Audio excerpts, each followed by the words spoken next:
গত পরশুদিন আমরা গিয়েছিলাম দিঘির থানের মেলায়। এই মেলাটা অনুষ্ঠিত হয় আমাদের বাড়ির পাশে নয়ারহাট পানিগ্রামে। আর এই মেলাটা মা কালী পুজো উপলক্ষে অনুষ্ঠিত হয় প্রতি বছর। আর মেলায় এত পরিমাণে ভিড় ছিল যে কি আর বলবো, তোমরা নিজেরাই দেখতে পারছো। হে আমার মিষ্টি বন্ধুরা, তোমরা সবাই কেমন আছো? আশা করি সবাই ভালো আছো। সবাইকে গুড মর্নিং। আর আমি এখন সকাল সকাল উঠে ব্রাশ করছি। আর অনেকদিন পর তোমাদের জন্য আমি ভিডিও নিয়ে আসলাম। কিছু সমস্যার জন্য এতদিন আমি ভিডিও ছাড়তে পারিনি, তো চলো আজকের থেকে চেষ্টা করব প্রতিদিন কিছু কিছু ভিডিও দেওয়ার জন্য। আমি ফ্রেশ হয়ে একটু রাস্তা দিয়ে হাঁটছিলাম।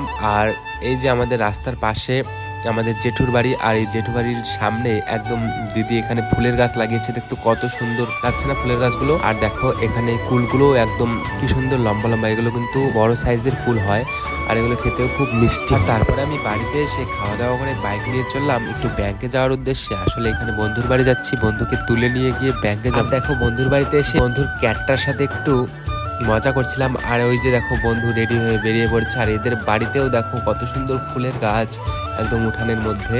তো খুব ভালো লাগে, আমাদের বাড়িতেই নেই শুধু। তো তারপর আমরা গ্রামের কাঁচা রাস্তার মাঝখান দিয়ে সকাল সকালের স্নিগ্ধ বাতাস খেতে খেতে চললাম আমাদের গন্তব্যস্থলে। চলো আমাদের গ্রামের সুন্দর ভিউটা তোমরাও একটু উপভোগ করো।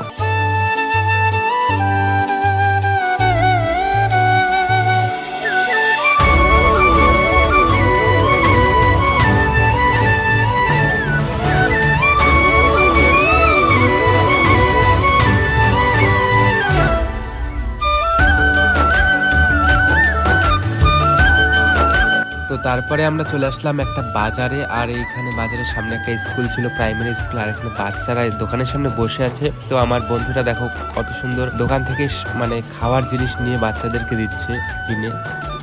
তোর নাম কি রে?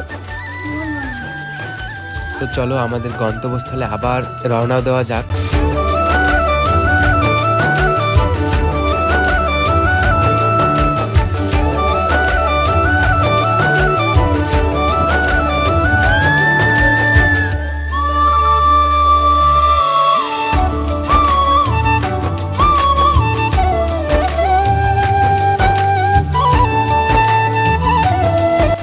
ফাইনালি বন্ধুরা আমরা চলে আসলাম আমাদের গন্তব্যস্থলে, অর্থাৎ বর্দা ব্যাংকে। আসলে আমার ব্যাংকটা হোল্ড হয়ে গেছিল, খোলার জন্য আসলাম। তো বন্ধুরা ভিডিওটি ভালো লাগলে অবশ্যই সাবস্ক্রাইব করে পাশে থেকো, লাইক করো, কমেন্ট করো, শেয়ার করো। টাটা, দেখা হবে নেক্সট ভিডিও।